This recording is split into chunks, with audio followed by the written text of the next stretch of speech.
When you know that you are queer, but your favorite drink is beer, that's gayish. You can bottom without stopping, but you can't stand going shopping, that's gayish. Oh, gayish, you're probably gayish. Well, life's just too short for narrow stereotypes, so it's gayish. We're also gayish. It's Gayish with Mike and Kyle. Hello, everyone in the podcast universe. This is Gayish.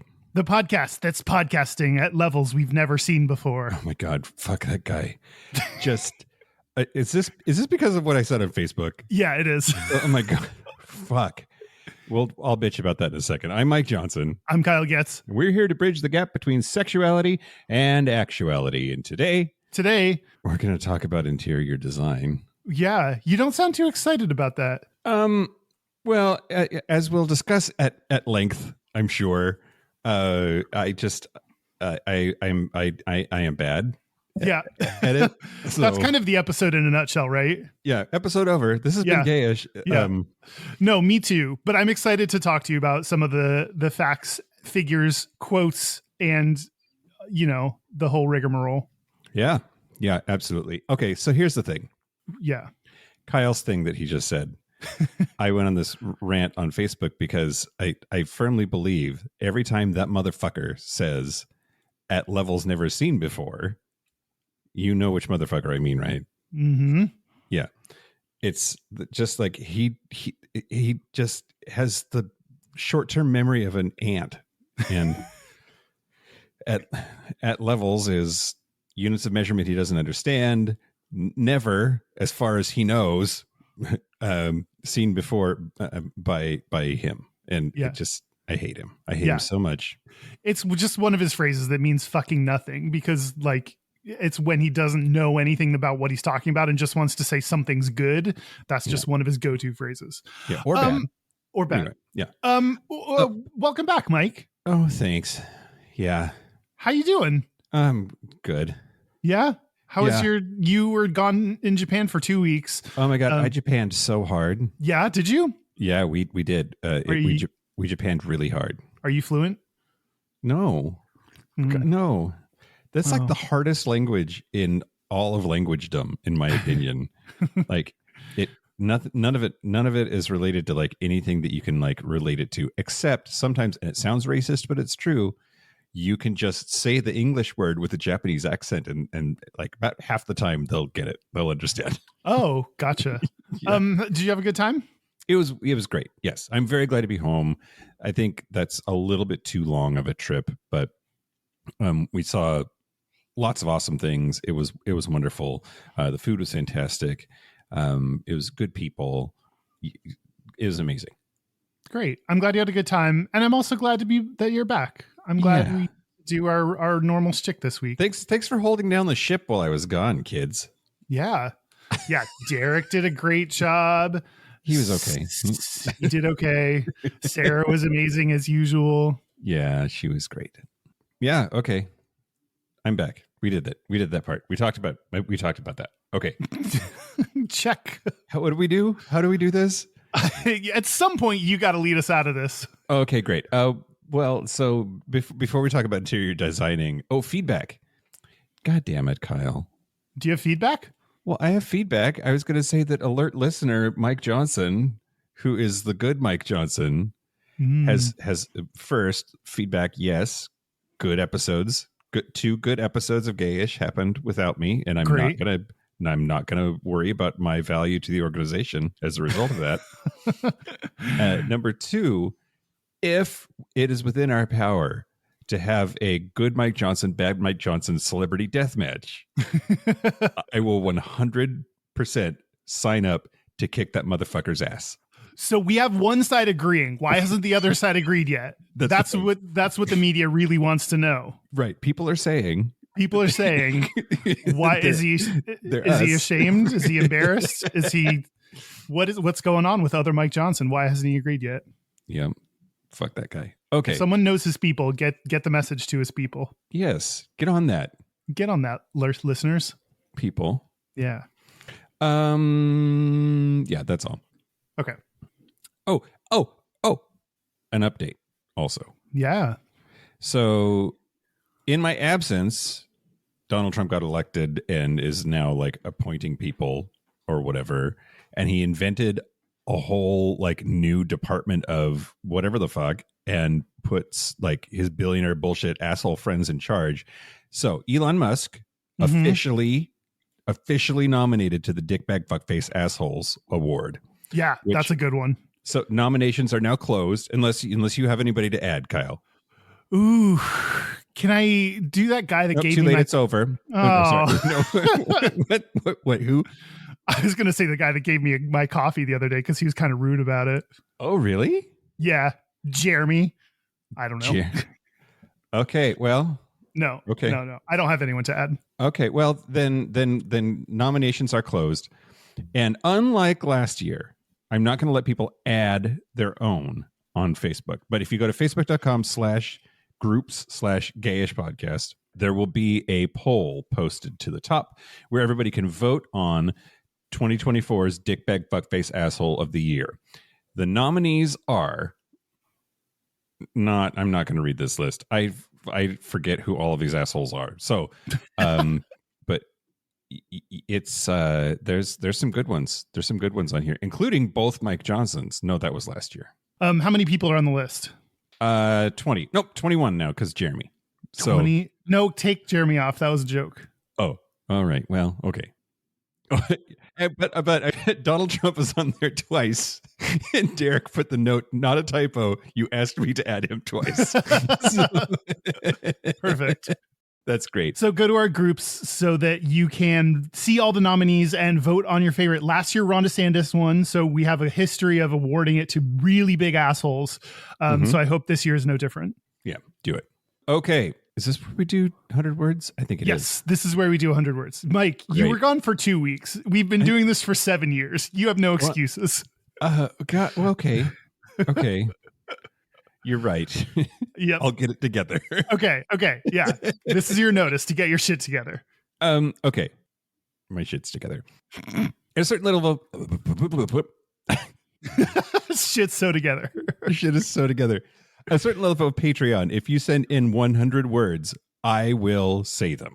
It is the use Mike's whole benefit, and we have one that I've not been allowed to read in advance that's going out this week. So yeah, nor have I seen it. So this is a surprise to both of us.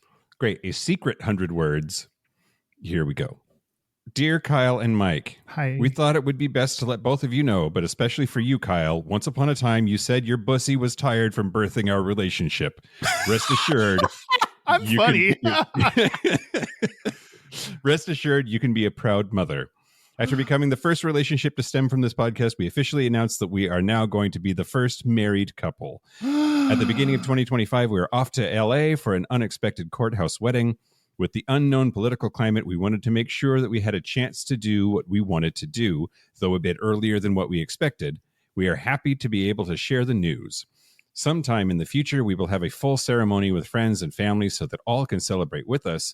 We, of course, always will be glad for the podcast for getting us together in the first place. For that, we would like to say thank you, and we love you all, as well as all your work you do through the podcast. Love, Dusty Sands and Mike Cuppington. P.S. We hope for a blowout on the book. Boom, 200 words. Oh, no, that was more. 200 words. Well, so it's they're both super gap bridgers also, so... got it. Yeah. They get 100 words each. Dusty Sands and Michael Cuppington. You say Michael Cuppington even though it goes by Mike, which makes everybody laugh. Yeah. But yeah, Dusty Sands and Mike Cuppington. So they met because of the podcast and have been dating, and now they're gonna tie the knot. Congratulations! That's so exciting. Yeah. If you want me to officiate, I'm happy to not do that. Mike, that was a very almost was going to be a very generous offer that you then reneged on immediately. That's so adorable. I'm so happy for y'all. Love is beautiful and disgusting, and I hate you, and I'm so excited for you. Yeah, absolutely. Great. Okay, so now the news. Shut your mouth hole. It's time for your ear holes. News. News. Kyle, I think this is the longest that we've gone without starting the news. I think so too, and it's got me a little on edge. Or maybe it's all the coffee that I've been drinking. One of the two. Great. Well, we'll do it quick. News the first. So, today is Sunday. We record on Sundays, everybody, and it is World AIDS Day today. And President Joe Biden is bringing the AIDS Memorial Quilt to the South Lawn of the White House. So, do they drink iced tea on the South Lawn? I don't know what they do. Do they is there firebugs and they say y'all down there? I think that's where they either pardon or murder a turkey in front of children that are rolling eggs with their noses or something. That sounds about right to me. Yep. So it appeared at the White House in 2012, but it was only a small section of the quilt, and it was displayed in the East Wing. But now they're going to cover basically the entire South Lawn with the quilt. It is grown over the years. It started in 1987 as a way to memorialize people who had died of HIV/AIDS at a time when stigma prevented them from having funerals. That's something we touched on in the funerals episode briefly. But it's now 50,000 panels. Wow. And over 105,000 people's names are memorialized there. So yeah, I mean, I guess that makes up for totally fucking us in the election, Joe. Thank you. It's not his fault. He did his part. Oh, he should have dropped out sooner. It's totally his fault. Oh, interesting. Yeah. Anyway, it's pretty cool. I'm guessing that they're not going to do that the next 4 years. I doubt there's going to be an AIDS memorial quilt under the Trump administration. He's probably going to start a constitutional ban on AIDS memorial quilts. Yeah, that's right. Real America doesn't want that woke bullshit on their lawn. Exactly. Okay. News the second. Okay. This is, I think, super interesting and just nothing I'd never thought about before, but here we are. The U.S. Department of Health and Human Services has eased the regulations on kidney and liver donations between HIV-positive donors and HIV-positive recipients. So the whole thing is, like, the reason that we haven't been able to donate blood or donate organs as gay people is because of the fear of AIDS, HIV. And basically the idea is, if you're already pos, then why don't you take organs from pos people and let them donate them to you? Right. I don't know much about the disease, but I just worry that there's going to be some like super HIV, like if it has built up resistances in one person and then I don't know, I like two different strains that then might combine and join forces and attack your immune system. I don't know. Well, the HIV Organ Policy Equity Act says, quote, based on research demonstrating the safety and effectiveness of kidney and liver transplants between donors and recipients with HIV. So it is data based. Like if there were, if it was going to make super HIV, I guess it would only do it once and then they would shut it down or something. Okay. The data says that that's not a concern. So they're going to move forward. We should use the data and not my unfounded fears. Right. Exactly. But also, I mean, I guess the new HHS secretary is going to be RFK or whatever. And he wants to implant brain worms in everyone. So yeah.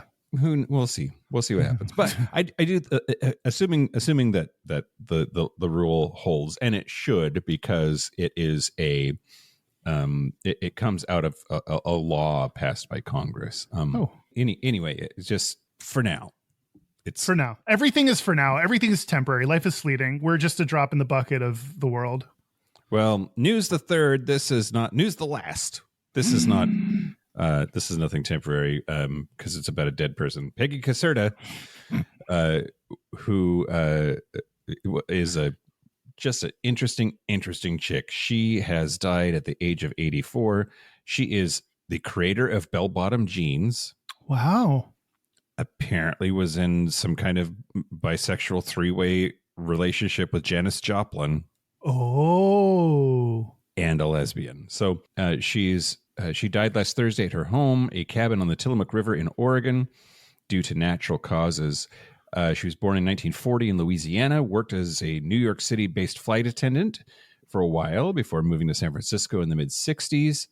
And she was living openly as a lesbian when that was a rarity, even within the ostensibly liberal, though thoroughly heteronormative hippie culture.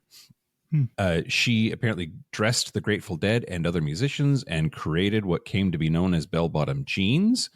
And she and Janis Joplin were like doing some banging. Yeah. Well, she also had a bunch of like issues with drugs, and she later regretted like saying all of that happened. Apparently, she had a ghostwriter for a memoir, and she said, "quote I received $2,000 for it, and all of it went to my heroin habit." Yikes! Yeah, but in that memoir, Going Down with Janis, she talks about their occasionally very sexual relationship. So she's tasted the Janis juice. Yeah, absolutely.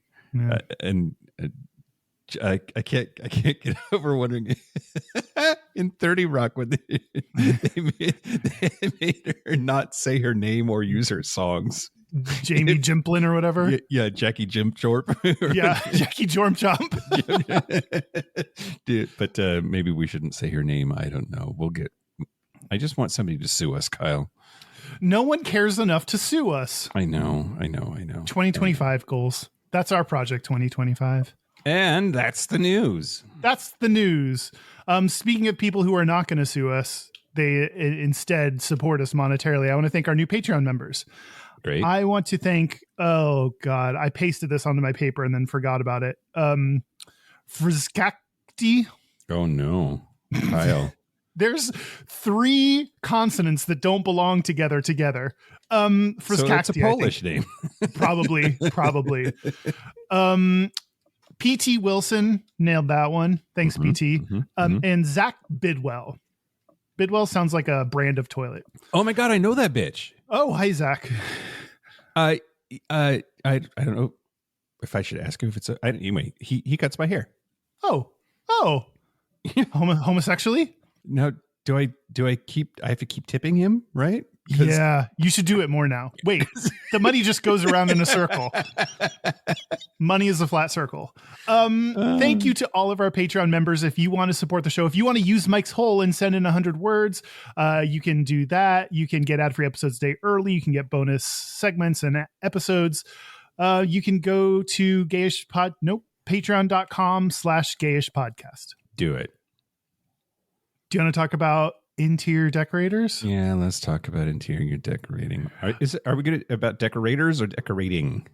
Decorator-ing or design. I'm more talking about the people, not the act. I would say interior decorators. What do you think?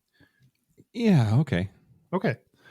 This was a survey request as well. So we did a survey now ages ago, and you all submitted ideas that you wanted us to cover, and this was one of the ideas. So I was talking to someone about this, and they were like, that's kind of low-hanging fruit, right? And so yes, there are plenty of low-hanging fruit topics that we have not done, and this is one of them. Yeah, especially considering how fucking gay it all is.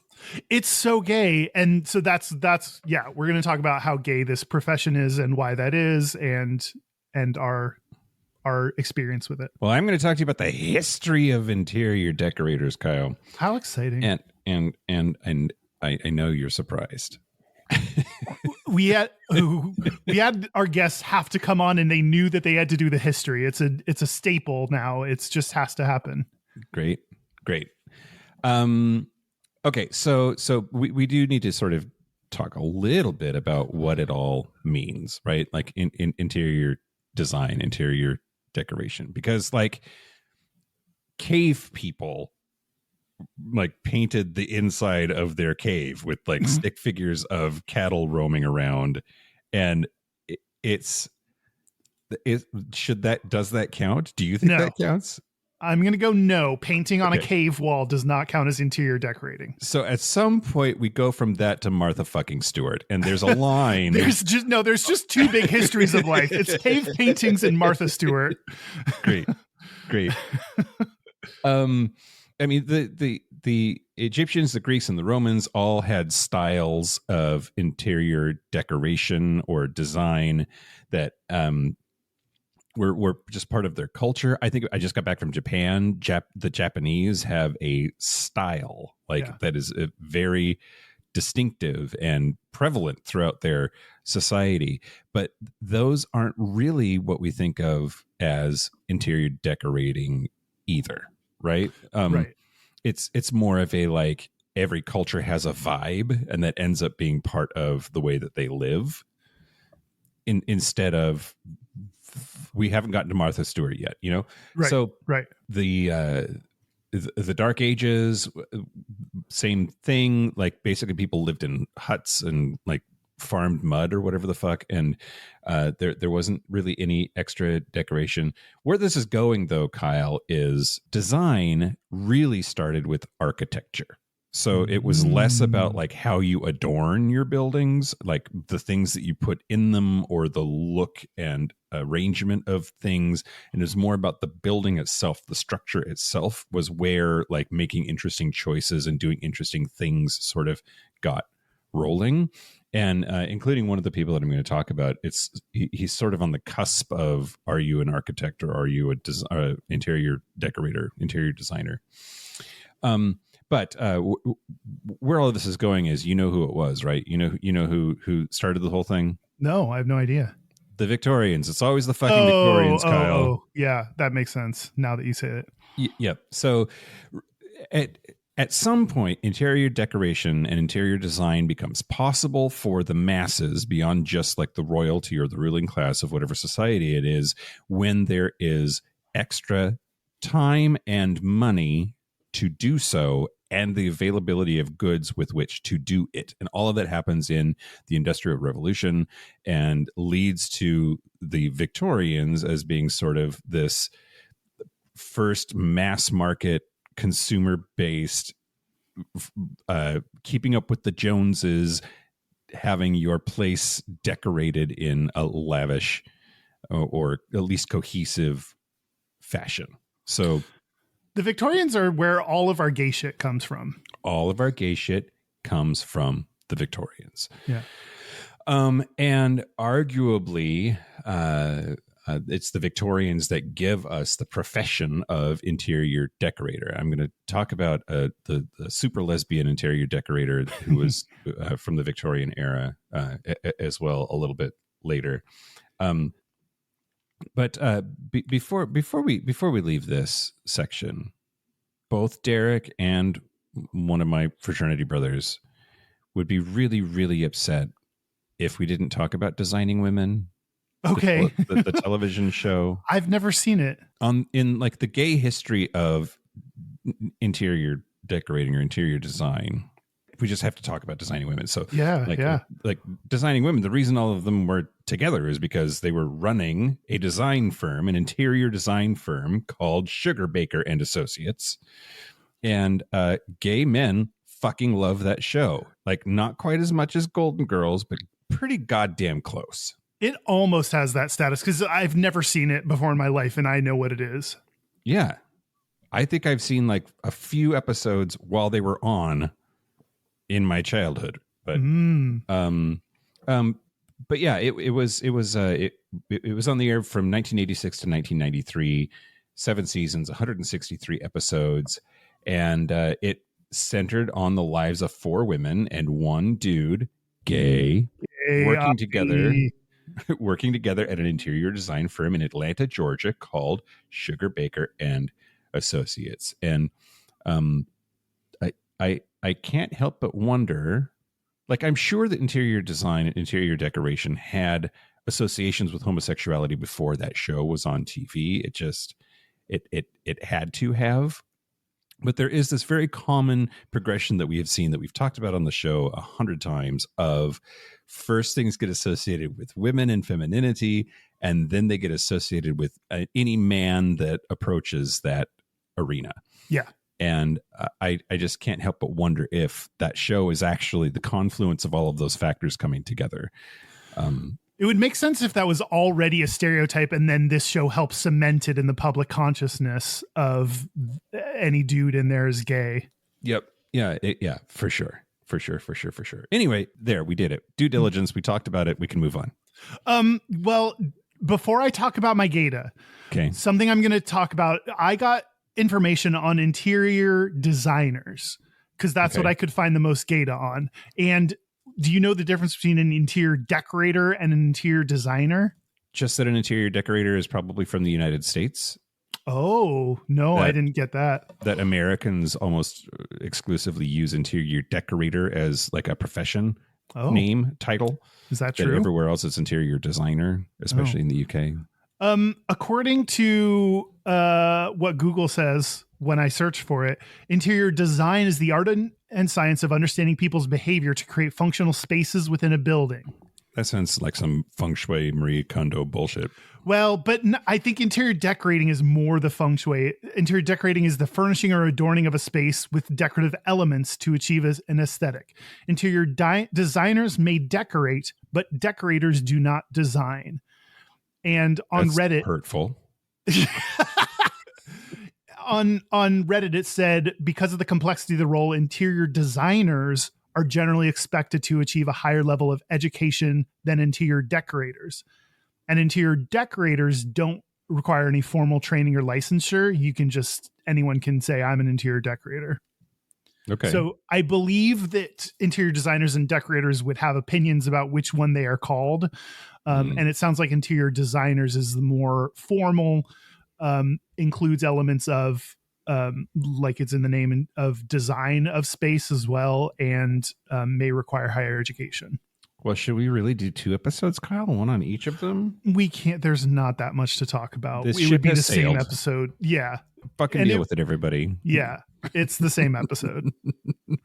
Okay. For anyone that's not part of the craft, we use them interchangeably most often. Gay people also love that movie, The Craft. Oh, I've never seen it. Is that About witches? Is Nicole Kidman in that?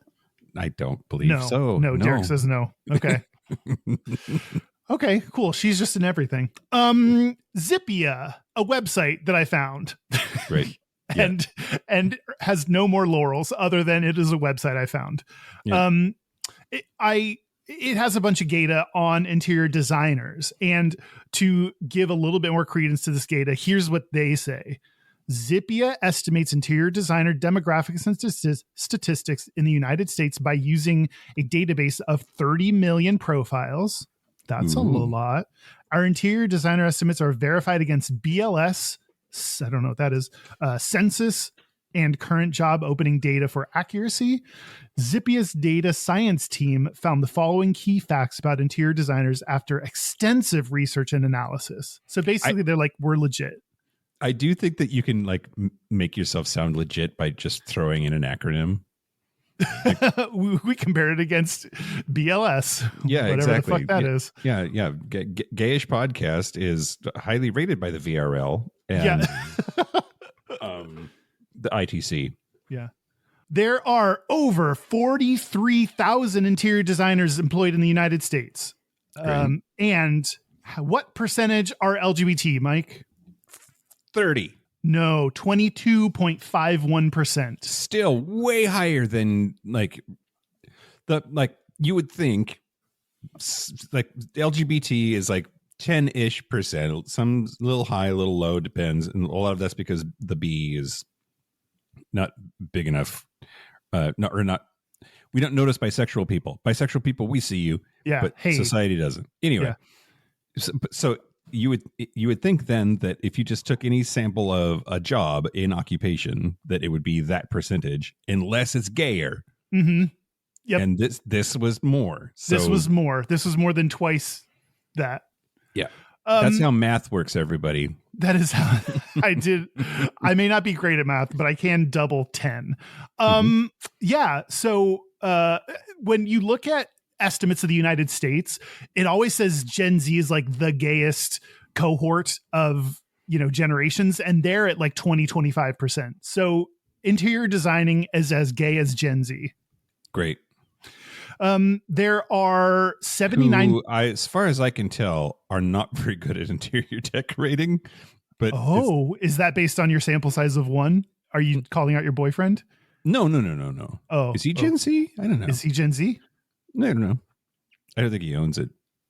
Oh, No, no. He actually. Well, we'll talk in the personal section or whatever. He's like way better at it than me. Why is Gen Z not good at interior designing? I think because they don't have any money. Oh, got it. Yeah, that makes sense. Yeah. The money is being hoarded by billionaires, so we don't have money to spend on like drapes or whatever the fuck. Yep. In the profession, the breakdown of men and women, 79% are women, 21% are men. Okay. That adds up to 100%. So there are 0 non-binary people in the profession, according to Zippia.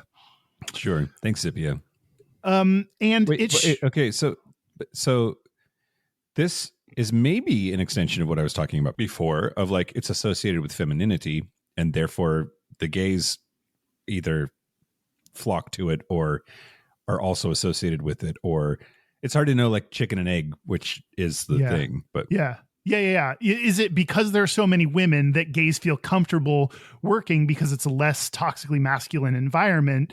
And, or is it because like, you know, everyone always says gays are like creative and do like creative kind of professions or like have good like sense of taste and style? Is it because it's that we tend to flock towards it? Or is it because those are more feminine things? Like, I don't know the cause, but yeah, this is definitely like far over indexes for women and also far over indexes for LGBT people. So at least according to Zippia data, all the rumors are confirmed.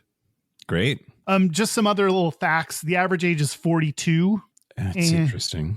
And if I associate it with young people though. Like maybe it's because my realtor was young, but I think of it as being like a young person's game. I think of it like a middle-aged lady that's like going to come in and Martha tell Stewart. you Martha Stewart. We arrived. We came is back. she still middle or is she middle-aged or later post middle age? Is she more end age? I don't know how old she is. That's mean. Okay. And in terms, she's 80. I think she turned 80. She's fucking 80. I don't know. Jesus Christ. Good for her. I hope I look that good when I'm 80. 82 years old. Damn. Okay. And if we look at race, 82% are white. And if you compare that to the US average of the demographics of the United States, 58% of the US is white. So it far over indexes for white people. Okay. I mean, that kind of checks out. Yeah. So also, it might be because white people need the most help. I mean, not just interior designing, just period. Yeah. Let's see, 69% have their bachelor's degree versus a U.S. average of 37%. So they're more likely to have their bachelor's degree. This is where we're talking interior designers, which said it required more education than decorating. So maybe that's factoring into this. Yeah. And without any explanation, it just said Oregon is the best state for interior designers to live. Just period. It just said that sentence. I don't know why. I don't know what they're basing that on. Did they look at where interior designers live and look at the highest wage in the US, it says, is in Sacramento, where they make it's Oregon adjacent. It's sure. I guess so, but I don't know why it's not based on income that Oregon is the best state. Maybe in Oregon they need a lot of help with interior designing, so there's more demand. I don't know. Or maybe I don't know. Is Zippia based in Portland? I had no idea. That's the Gayda. Awesome. Yeah. Well, thanks, Kyle. Yeah, no problem, Mike. I think hey, you know what? Hey, Kyle. What? Hey, Mike. We wrote a book. We did write a book. Yeah. And I think Zippia is in the footnotes of that book. Oh yeah, I definitely call them out. So I got some of my information from the very well-known book "You're Probably Gayish" by the Gayish podcast, and chapter 7 is about like style, and I talk about interior. I wrote that chapter. It talks about interior decorating a little bit, and I pulled like quotes and stuff that I was like, I already did this research. I'm just going to pull from the same sources that I pulled from originally. So I referenced our own book to get this data. Yeah. Well, and I think I referenced Zippia in the theater chapter as well. Oh, did you? Yeah. Okay. Back to the show. Back to the show. We're back. We're back. Okay. So I want to talk to you about Elsie DeWolf. Okay. And she is, depending on who you asked, considered to be the first ever interior designer. Interesting. On commission. And she was born in the Victorian era. So the Victorians loved to decorate shit. They like put lots of colors on stuff and lots of adornment. They were like gaudy by our standards. A lot of Victorian sensibilities were, and she pretty much hated that. She did? I would think the opposite if you were the first interior designer. Yeah, well, I also think that there is this thing that happens also in fashion of like you can't wear last season's whatever the fuck, because I'm also bad at fashion, Kyle. But like, same. But like you don't show up with last year's purse or whatever. Right. And so I think that there is this like, whatever is the current, what everyone's doing, that's old hat and passe, and you can't do that. But I hate that shit, by the way. Like, I don't want to update. I don't care enough to like pay attention to what's like the cool new thing. And I don't want to have to keep updating my wardrobe or like keep updating my place. Like, it's so fucking expensive. It's so expensive. You have to like, where, I don't know, pay attention to the like, fashion blogs, the internet. I don't know. Like, I just don't care enough. It's like, we have so much going on in the world. Do you really need to buy a brand new sweater that matches this year's sweater trends because last year's sweater trends are old news? I don't care. Yeah. Yeah. But there are people who very much do care. Yup, for surezies. And I don't know if any of them listen to Taylor Swift, but we probably pissed both groups off now. Okay, so the New Yorker said, quote, interior design as a profession was invented by Elsie DeWolf. And she was really quite famous for doing it. Her first official commission was the Colony Club in New York. And she was a decorator / designer for pay from then on. Now, she had a lot of fancy ass clients, and she used fresh colors and a French style for furniture and accessories. God, Kyle, I forgot how to do this. You're doing so good. Doing so good. Fresh colors, French furniture and accessories, and just, yeah, we don't have to focus on her too much longer, but just she's the OG and totes a super lesbian. So nice. In 1926, she got married to English diplomat Sir Charles Mendel, and she called herself Lady Mendel, especially when she was running in social circles, but apparently they didn't live together, and when she wrote her autobiography, she didn't mention him even once. The thing that was funny about that to me, when the newspaper said that she was getting married to this dude, they said, much to the surprise of everyone in her social circles, which a lot of people take was just a nod to like, wait, you mean that carpet muncher's getting married to a dude? What the fuck? Yeah, what's going on? Back then you still had to maintain appearances, I guess. But the Times said, quote, the intended marriage comes as a great surprise to her friends. And that's never a good sign. That's never the start of a wonderful, happy marriage. Right. But apparently, because she had been with a woman named Elizabeth Bessie Marbury. Elizabeth Bussy. Yeah. And they lived together for years and years and years.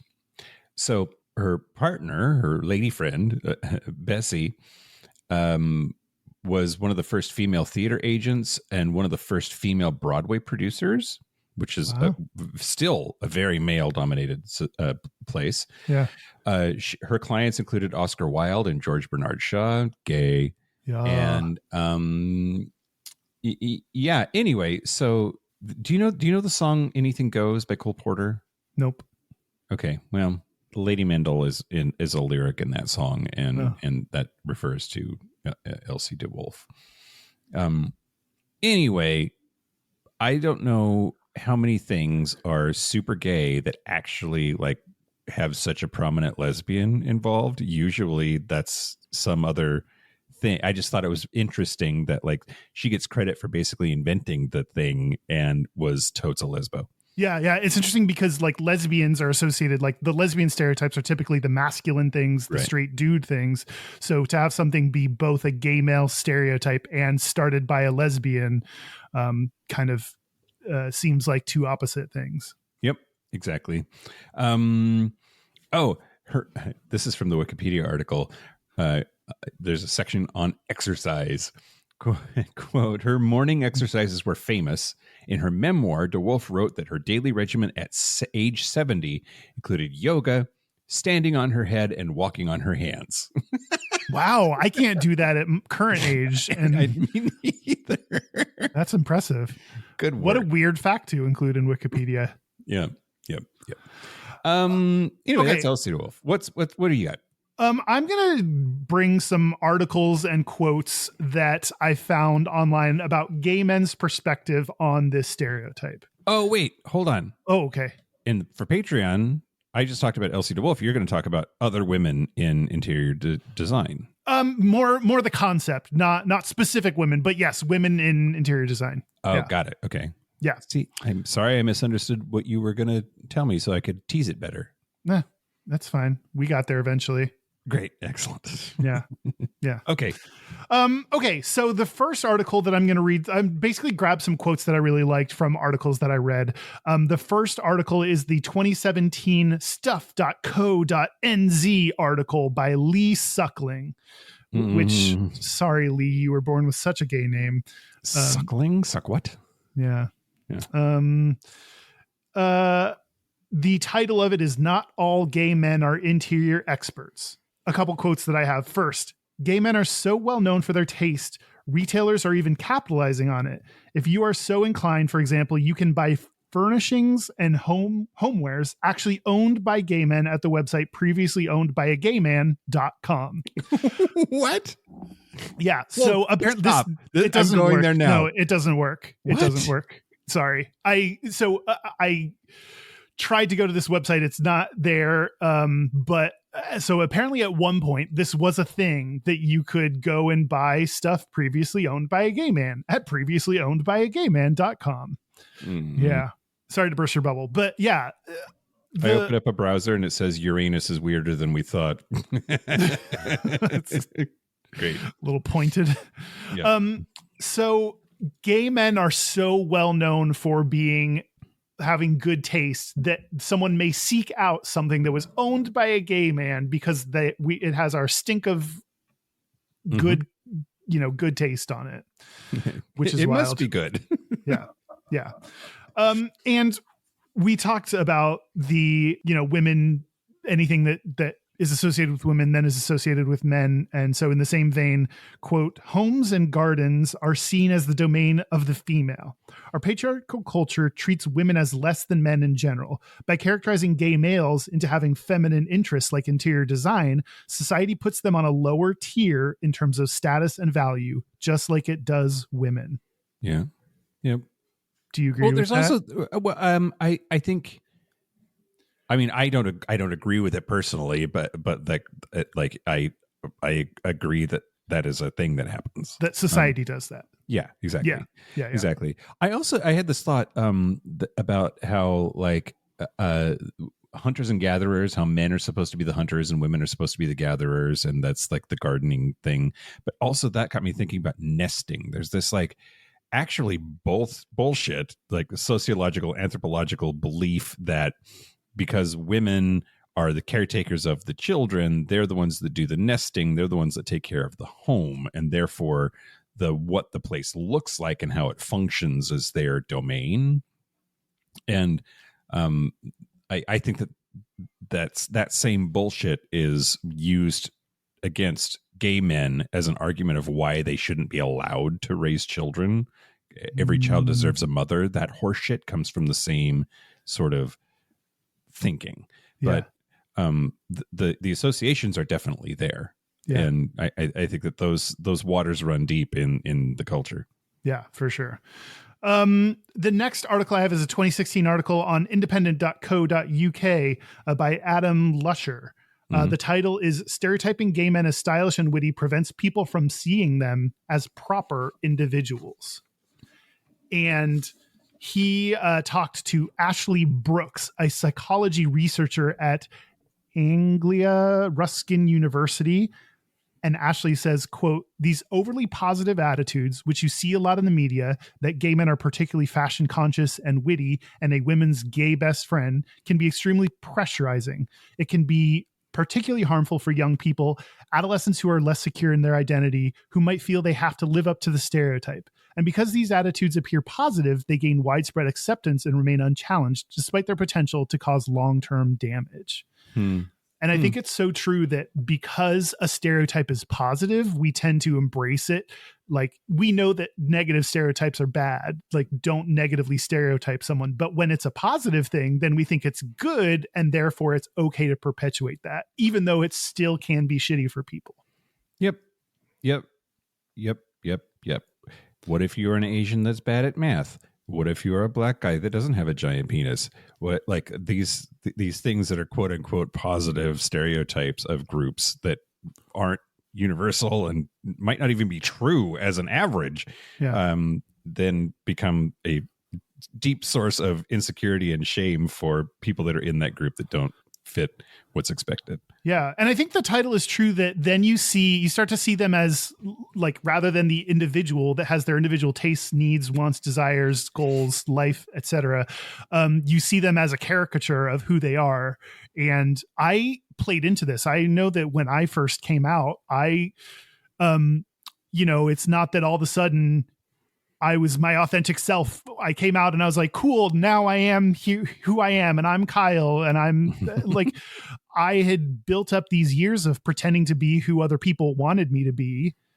And when I came out as gay, that was a step in the right direction, but I still was who I thought people wanted me to be, which was a gay stereotype. And so, I pretended like I didn't know the rules to sports, and I, tried to pretend I wanted to pretend like I cared about fashion and all that stuff. Like I felt the need to like fit into the expectations of me. And so I think some of these positive stereotypes make it harder to be your authentic self and make, like you said, make you feel bad when you're not those things. Yep.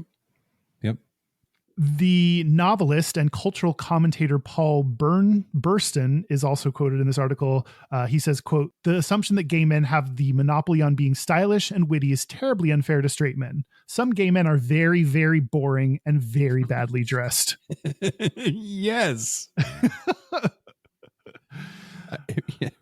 I'm right here. I know. I have a name. Yeah, for sure. And I also, speaking of straight men, it must suck to be a straight man that's like very stylish, always getting the assumption that you're gay. Like, I don't know. I could just see that being a deterrent to straight men who are stylish from embracing their true identity of being super stylish and decorating their home well and all that stuff, because then people might label them as gay. Well, or like that's when metrosexual got invented as a concept, right? Because we couldn't not acknowledge that it had something to do with their sexuality. Yeah, exactly. Barf. The last article is a 2023 Slate article by Rhodes Murphy. The title is called Gay Men. It's time to let ourselves be slobs. Yeah. The subtitle is I'm done letting the One of us. Yep. The subtitle is I'm done letting the stereotype of the tidy, tasteful homosexual get in the way of my messy, unmanicured joy. The article starts like this, quote, "You know that meme that's always popping up on gay Instagram? The one about how if his room looks like this being a dingy, menacing cell with uncovered mattress on the floor, dirty clothes strewn about, and an overturned lamp in the corner. You know the dick is going to be good? You know this meme, don't you?" I forget if I talked about it on the show or just made the joke. Like, in the process of moving, I couldn't figure out how to put our bed back together. So we slept on a mattress on the floor for a couple of weeks. And it was like, oh, we're both tops now. I think that was your straightest 1 week. Yeah. Like, and Yeah. but that is the thing. A mattress on the floor, that's a top. Yeah. And to further connect that, top is the more masculine thing, which is more connected to heterosexuality. Like the bottom thing to do, which is more feminine, is to be good at interior design. God, it's so heteronormative. Yeah. Just take a dick, everybody. Hey, everyone, including straight dudes. To continue the quote, you'd think it would make having a messy living space a badge of honor, but not for me. More than once in the past year, I've turned down a hookup out of embarrassment about the state of my room, and I rarely feel comfortable hosting social gatherings or inviting new acquaintances to my apartment for fear of the less than stellar impression it might give. As a gay man, the cleanliness of my home and tastefulness of its decor have increasingly become a source of anxiety and shame. Yeah. And I very much relate to this because I find it hard to let people into my physical living space for fear of like judgment. I think it's like it's very much a metaphor, letting people in to see how I live and who I am worries me, and I worry that I may be judged or ostracized as a result of it. Yeah. Is that still true? I'm getting better at it, but yeah, I still get like racked with anxiety when I have people over. And it's always turned out like I've been better at offering my place to host when we do, like, we switch off turns hosting our D&D groups, and I've gotten better at offering my place up to host. I still don't do it as often as everyone else does, but and it's always been a positive experience. No one's ever said like, "You live like this, I can't believe that," or "I can't believe you're trash," or "This is so ugly," or "This place is so dirty." Those are the fears in my head that someone might say. And of course that's never happened because I have nice friends who care about me. Mm-hmm. Mm-hmm. I mean, allegedly, supposedly. Another quote, "I worry that my periodic messiness, shitty furniture, and lack of design sense represents some larger personal inadequacy, forever hindering my social standing and desirability as a gay man who should have his shit together by now." And I very much associate, like, there's lots of things that I fear about my personal failings that I'm like, I'm an adult, I'm a grown ass man, I should have my shit together in this regard or that regard. And this is one of them for sure. Yeah. You know what I'm going to say, right? No. Oh. What? That arbitrary timelines are powerful messages that we receive, and nobody is on anybody's schedule but you. Yeah. That's a good thing to try to remember. Like, you're not behind. You're exactly where you are. Yeah. Yeah. Yep. If I could only internalize that. The last thing, last quote, "I think it's time we as a community collectively decide it's all right that we can't all be perfect, wealthy interior designers or obsessive clean freaks. We need to celebrate the flaws that make us human, allow ourselves to be the sloppy, lazy, fucked up people that we really are, and learn how to work from there." Fucked up. Yeah. We're all fucked up in some kind of way, and that's okay. Yeah, it is. Yeah. So it was very easy when writing the book. It was very easy finding articles that where gay men talked about the harmfulness of the stereotype. So if you are not one of the interior decorating gays like Mike and I, you are not alone. There are plenty of us out there that don't feel like we fit in with a stereotype. Yep, absolutely. Yeah. Well, I was going to talk about two different people, but now instead I'm just going to talk about who I think is probably the more interesting one. So, okay. Well, okay. So I will talk about both of them. I'll just do them. I'll just do it slightly faster. So Owen Jones is a dude who was a British architect and one of the most influential design theorists of the 19th century. And he was, again, an architect. I had mentioned before that that's where like a lot of stuff starts happening first, and it's the building is the decoration, and then later you like adorn it or whatever. Mm-hmm. But he is an interesting dude, but he never married. Which, if you've not heard me say this a million times before, dear listener, that's what historians say when somebody was a gay, closeted, queer person. Yep. But let's actually talk slightly more about Jean-Michel Franck. Ooh, or Jean-Michel Franck. Oh. And the reason I say Frank instead of Franck is because he was actually a first cousin once removed of Anne Frank. Oh, no way. Yeah. He was born in Paris. And just, I don't know, like jumping ahead, burying the lead, he also never married. Oh. But he's actually a big deal in the world of interior design and interior decoration following a minimalist style.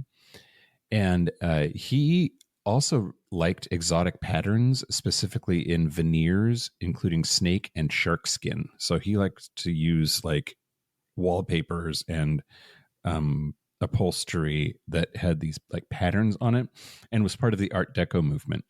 Anyway, so he came into money. He was like a trust fund baby. And that let him travel all over the place. And he met in Venice. He hung out with Stravinsky, of music fame. Yeah. And Sergei Diaghilev. Do you know who Diaghilev is? I have no idea. He was a gay-ass homosexual Russian ballet teacher. Oh, wow. Not just dancer, but teacher? Yeah. Yeah. And there were lots of famous dancers and choreographers that came out of Diaghilev's work. But unfortunately, or fortunately, I don't know, he banged a lot of them. Oh, no. Well, that could be hot if they're both into it, but there's a power dynamic thing. I don't know.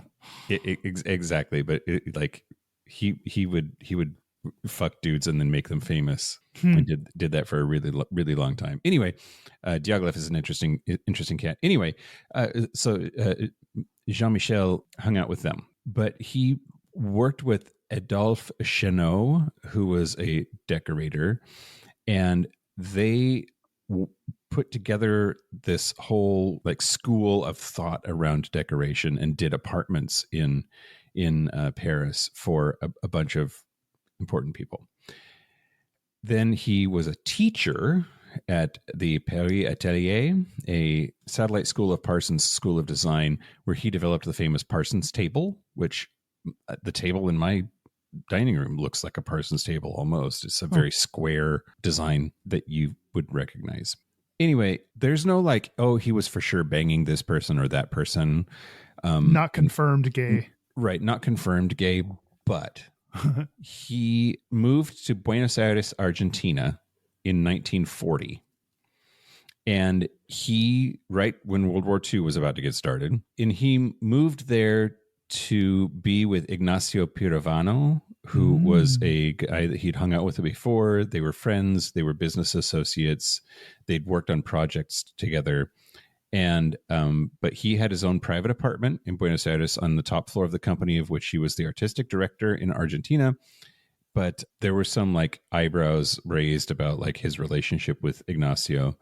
And but he said that he left Paris because of, quote, the persecution of homosexuals and Jews. So, which he was at least one of. I mean, he was a Jew, so he was probably, I don't know. Anyway, I think he was both. Yeah, that would make sense, especially if you said that you left for those reasons. That would make sense then. Yep. Anyway, the last thing that I want to say about this guy, though, is that he unalived himself. He committed suicide at the age of 46 while in New York City. It was March 8th of 1941, and the Wikipedia article says, quote, throughout his life, Frank was troubled by loss, depression, drug addiction, homophobic taunts, and anti-Semitism, being a gay Jew. And there was a rumor that he had thrown himself out a window in Manhattan, but that's not the case. He overdosed on barbiturates. But he did leave a note, and he said it was written in English, which is weird because that's not his first language. He said, quote, I do this for no reason but ill health. I ask all my friends who have been so good to me to forgive me. I thank them deeply for trying to help me, but I have no strength to go on. I am too ill. And just this, like, I guess, association that, like, gay people are more prone to mental health and are more prone to self-harm and suicide, and that's not a modern phenomenon necessarily. That those struggles led other people to have those same issues. And he was one of them. So I wonder if, like, back on the theme of interior decorating, like, I wonder if being in a profession that was so well known for being gay added to some of the homophobia that he got by being, you know, pretty. It sounds like even if he wasn't explicitly out, he was pretty gay and gallivanted with gays. And I wonder if that contributed to the mental health challenges that he faced. I mean, we know that acceptance and a lack of acceptance, especially by friends and family, is a huge factor in these negative outcomes for mental health for LGBT people. And bullying is, you know, really, really destructive and detrimental. So yeah, you might be onto something. Yeah. Anyway, he's still apparently, like, super important, but, like, all of his stuff, there was a chair that he made that was auctioned off for like $200,000 recently. Jesus, that's too much to spend on a chair. I'm going to go out on a limb and say that's too much for a chair. Yeah. But a banana that you eat at a press conference, that's, you know. That's invaluable. Yeah. So in the Patreon segment, we're going to talk about women in interior design, but what else? I won't do my full Ask Reddit segment. I do want to read, someone asked on the subreddit Gay Men, and then deleted their account, so I don't know who it was. Why are so many homosexuals into interior design? And one person said, so we can at least have our panic attacks in a comfortable home. So that also speaks to the mental health challenges. We want to be surrounded. Our homes, hopefully, even if you're not good at interior decorating, we are more likely to struggle with mental health issues and challenges. And hopefully you have a home that makes you feel safe and comfortable and secure. My house and, like, my couch where I spend a lot of my time is like my safe space. So hopefully you have a space that no matter how you do it feels like yourself. Yeah. Did we do it? Well, we didn't, I guess we didn't talk that much about our own, like, stuff. We did here and there, but would you say that you have a style, Kyle? Basic. I have a basic, plain. I look plain. I look generic. My style is easy. Have you ever had anybody, like, do it for you, decorate for you? No. Yeah, everything in my place is something that I've bought myself or hung up myself so I've done it all. So I don't know, I think my place looks fine. I care more about functionality of stuff than the look of it. Same. So, things that I've bought are because I had a specific need. Other than like the floating shelves that I have, I just thought I needed a touch of something. So there's a little bit of desire for style and interior decorating, but I don't think I'm that good at it.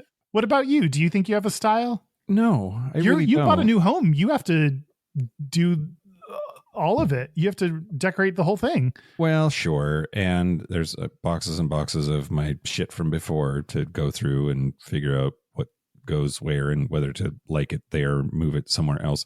But not kidding.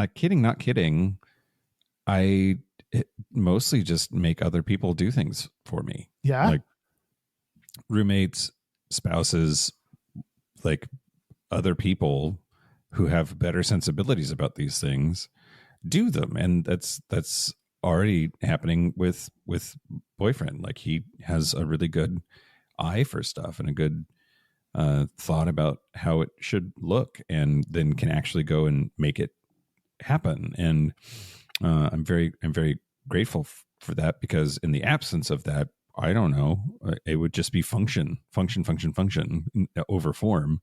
And like, I know that doesn't look good. I don't like the way that looks either, but I don't know that I have any sort of ability or compulsion to improve it.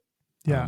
That's really frustrating when you're like, I don't like how this looks, but I don't know what to do now. Like someone with an eye for it could come and be like, oh yeah, that thing needs to move there. You need to buy this thing to make it look complete or whatever. But to just dislike it and not know what to do next is really frustrating. Yep, absolutely. That's why I like furniture sets.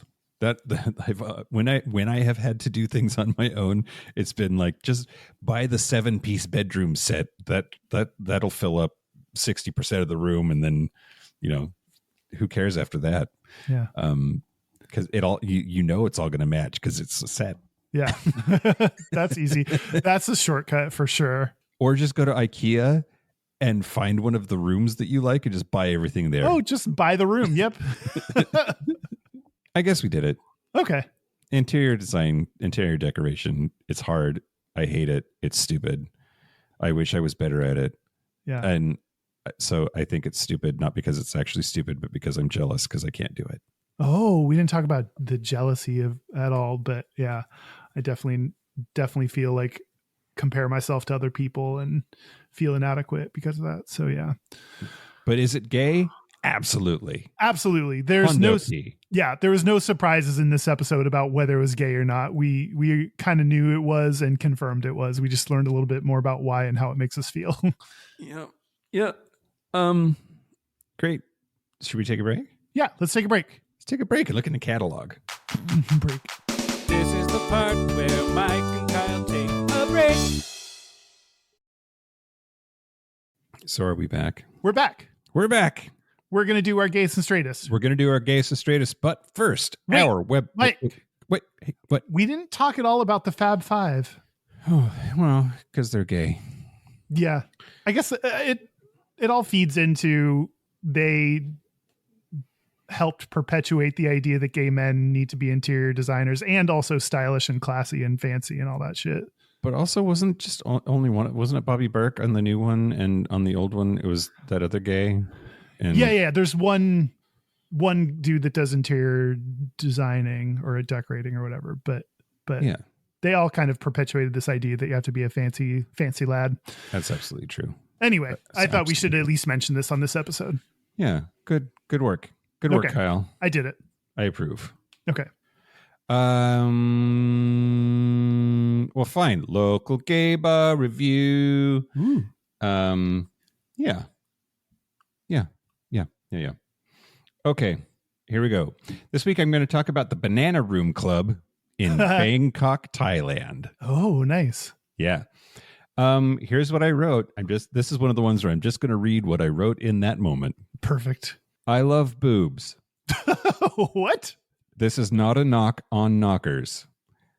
This was marketed as a strip club go-go bar, at least to me. But here I am. The singing is fake, but the boobs are real. 2 dildos. I don't understand. Were you in a straight place? Is this a gay bar? Is this a local straight bar review? I was told, go to this place. There are hot shirtless boys. It's a go-go bar.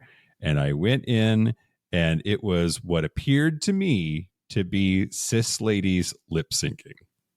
And weird. It was weird. Huh. Maybe I was just there in the wrong time. Maybe I misunderstood the person who was telling me to go there. Maybe I went to the wrong place and this isn't where they meant. I don't know, but it happened, and that's what I wrote down. Why does it get 2? Where did the 2 come from? Oh, the booze was actually surprisingly cheap. Oh, great. That's ideal. Yeah. Okay, that's it. Our website is gayishpodcast.com. We are on social media at Gayish Podcast, or if you want to join our Facebook group where you can vote on the Dickbag Fuckface Asshole Awards, that's at facebook.com/group/Gayish Podcast, or find all of our communities at gayishpodcast.com/contact. Yeah, our hotline. You can send us text messages or leave us voicemails, especially if it's your Gayest and Straightest, because we love those. Is 5855-GAYISH. That's 585-542-9474. Standard rates apply. Our email is gayishpodcast@gmail.com. And our physical mailing address is Post Office Box 19882, Seattle, Washington, 98109. Gayest and Straightest? Yeah, Gayest and Straightest. I will go first. Okay, do it. Okay, great. So the gayest thing about me this week was being in Japan and being at an arcade and saying to one of the people that I was traveling with, you have to buy that for me right now. And it is this, it's supposed to be a mushroom. It is very much a penis. Yeah, it's like the right. Okay, well, when you grab it like that too, it's very phallic. It has a head. It's long and skinny. Yeah, and it's like a squishy one. Like it squish. It's so it's flaccid, but like a flaccid dick that big would be like impressive. Good for you. Yeah. Anyway, but yeah. Nice. And then the straightest thing about me this week is just like all of the furniture construction I've done in the last 24 hours. So put together the bed, put together the chairs for the dining room table, put together part of the dining room table, the bench for it. It's just like it's nonstop up in here. I am straight guy. Look at you go. How about you, Kyle? How about me? The gayest thing is that in a span of 48 hours, I blew 6 dudes. I'm so proud of you. High fives all around. I'm so proud of you, but I thought sex doesn't count. It's not the fact that I had it, it's the volume of it. Okay, great. The gay thing about me is that I had that much oral sex. Was there a point at which you realized that you were trying to achieve? Like, by like 3, I was like, tomorrow, let's keep it going. Keep it going. Yeah. Okay. When one dude, keep when this he left, gravy train going. That's not. Love that. When one dude, when he left, said, "Thanks for the service." Fantastic. Like, you're welcome. You know what, sir? Veterans Day. Yeah. Thank you. My straightest is my complete lack of interest in all things Wicked. Oh, yeah. Boy, my Instagram thinks I want to see lots of Wicked content. Yeah. Yeah. I'm sorry. Yeah. I don't. Are you going to see Wicked? Yeah, for sure. Yeah. Okay. I've seen it. I've seen it in person like many times now. Yeah. And yeah, I think I could probably sing the whole thing if I wanted to. Oh, please don't. I think in the theaters they like play an ad that's like, this is not, they're going to have sing-alongs later, but this is not a sing-along. Don't do that. Yeah, it's true. I think if I don't go to the theater, that will be why. My fear that like I won't be able to control myself and or other people won't be able to control themselves. And nobody needs that in their life. Yeah. Well, this week we have listeners' Gayest and Straightest. It was an attachment to an email, which I just want everyone to know is totally a viable option. Yep. It's from Pup Cobalt. Pup Cobalt. Greetings from Denver. My name is Pup Cobalt, and I'm here to give you my Gayest and Straightest. But first, I wanted to say I love the show and can't wait for each new episode. It's seriously a highlight of my day when I see that a new episode has dropped. So without further ado, my Gayest, short and sweet, would have to be ordering a sex sling for my future dungeon so me and my pack can have some fun. As for my straightest, it'd probably have to be that my car is in the shop, and as a loaner, they gave me a V8 Hemi Dodge Challenger. For those non-car gays, think of it as the ultimate douche-mobile. For the man who thinks revving an engine at a stoplight counts as foreplay.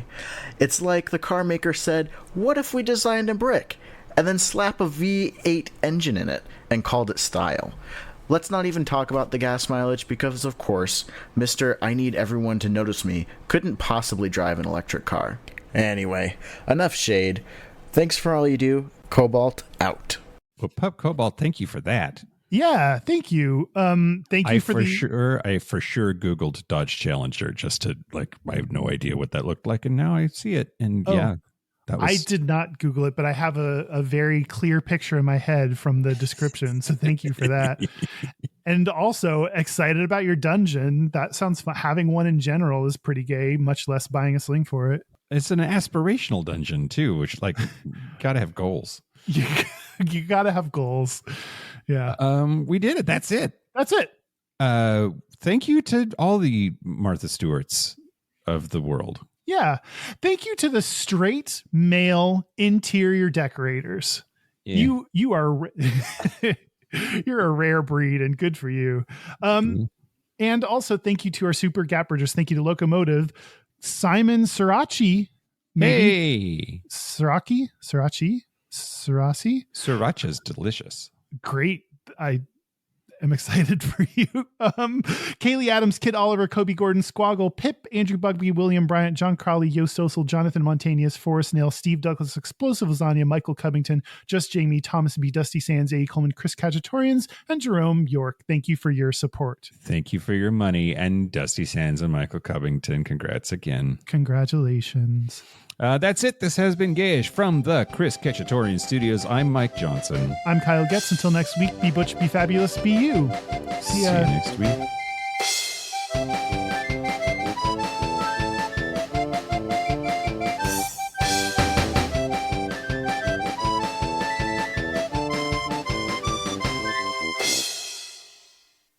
Mike, are you eating on the podcast?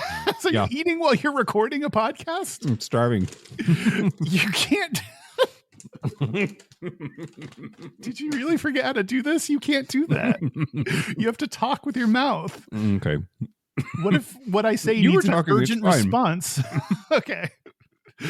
Okay. I interrupt you too much anyway. I would think that you